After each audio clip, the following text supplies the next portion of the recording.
समा की आग में तय है पतंगा रोज जलता है। जहाँ मन हो समर्पण का वहाँ बस किसका चलता है। मोहब्बत की अनेकों कहानियाँ आपने सुनी होंगी, लेकिन एक कहानी आज मैं आपको सुनाने जा रहा हूँ। एक ऐसी कहानी जिसे ना तो ज़्यादा सुना गया और ना ही ज़्यादा सुनाया गया। एक ऐसी अद्भुत कहानी जिसे इतिहास ने अपने पन्नों में जगह नहीं दी और हमने अपने दिल और दिमाग में, लेकिन वो कहानी फिर भी अमर रही। नमस्कार, मैं संजय सिंह आपको सुना रहा हूँ लक्ष्मण और उर्मिला के प्रेम की कहानी।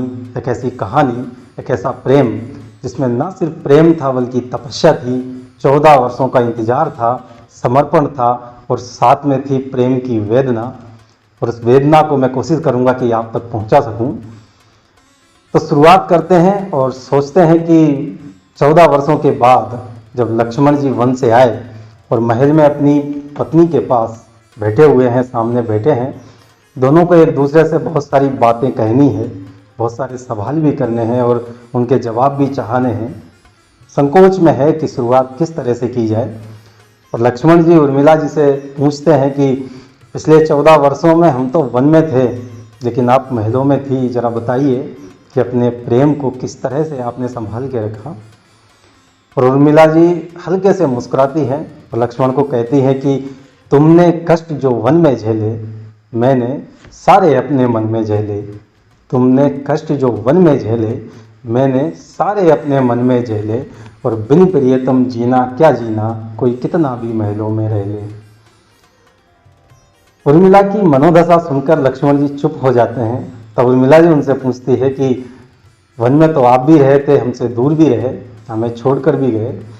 श्री राम की सेवा के साथ साथ किस तरह से अपने प्रेम को बनाए रखा, किस तरह हमें याद किया, किस तरह की वेदना थी और क्या प्रेम था, जरा बताएं। लक्ष्मण जी बताते हैं कि एक देह जो वन में चल रही थी, एक देह जो वन में चल रही थी, एक तुम जो मन में चल रही थी। मुझे छोड़कर जाना नहीं था पर लौट कर आना नहीं था, लेकिन नियति खुद हमारा सौभाग्य चुन रही थी। एक तुम जो मन में चल रही थी। कहते हैं कि नींद की देवी ने उर्मिला को आशीर्वाद दिया कि 14 वर्ष तक तुम सोती रहोगी और बदले में लक्ष्मण जी जागेंगे और श्री राम की सेवा करते रहेंगे, उन्हें नींद नहीं आएगी। सेवा करते हुए लक्ष्मण जी अपने कर्म निभा रहे हैं और कभी कभार एकांत में बैठकर ये जरूर सोचा करते थे कि हर कर्म में ये मर्म जिंदा रह गया, हर कर्म में ये मर्म जिंदा रह गया। तुम साथ होते तो कहानी और होती। साथ ही प्रेम में उर्मिला को याद करते हैं अपनी वेदना संभालते हुए। और किस तरह से याद करते हैं कि जब भी किसी कोने से कोई आवाज़ आई, जब भी किसी कोने से कोई आवाज़ आई, हर पल लगा तुम हो, तुम्हारी याद आई। फूल ने खुशबू बिखेरी उगता सूरज देखकर, फूल ने खुशबू बिखेरी उगता सूरज देखकर, रात देखी चांद ने रोशनी अपनी सजाई। ठंडी सी पुरवाई छूकर बह गई एक ओर, एक ठंडी सी पुरवाई छूकर बह गई एक ओर। उस पल लगा तुम हो, तुम्हारी याद आई।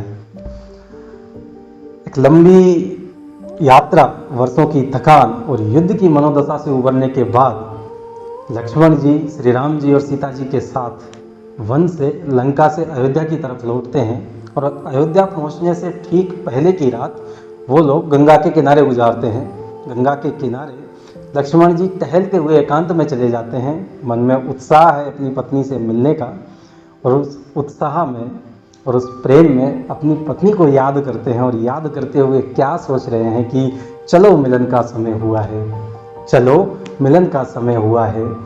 तपती धूप में प्रेम की चाह देखती होगी, तपती धूप में प्रेम की चाह देखती होगी।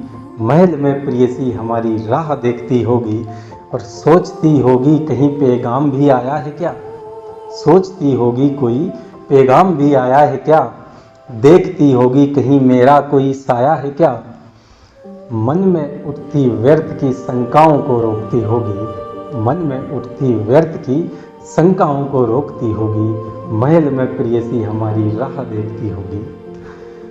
प्रेम में मन से मन का संबंध आप देखिए कि जिस समय लक्ष्मण जी गंगा के किनारे अपनी पत्नी को याद कर रहे हैं, ठीक उसी समय उर्मिला महलों में अपने पति को भी याद करती है। उन्हें नहीं पता कि अगले दिन लक्ष्मण जी आने वाले हैं, कोई सूचना नहीं है, लेकिन मन ही मन एक प्रणय निवेदन अपने पति से करती है कि प्रियवर तुम देर मत करना, प्रियवर तुम देर मत करना। 14 वर्ष आसान था दूरी को सह जाना, आसान नहीं होगा मगर देरी को सह पाना। नियत समय की सांझ से, नियत समय की सांझ से सवेर मत करना, तुम लौट कर आना प्रियवर देर मत करना। जहाँ प्रेम होता है वहाँ विश्वास होता है।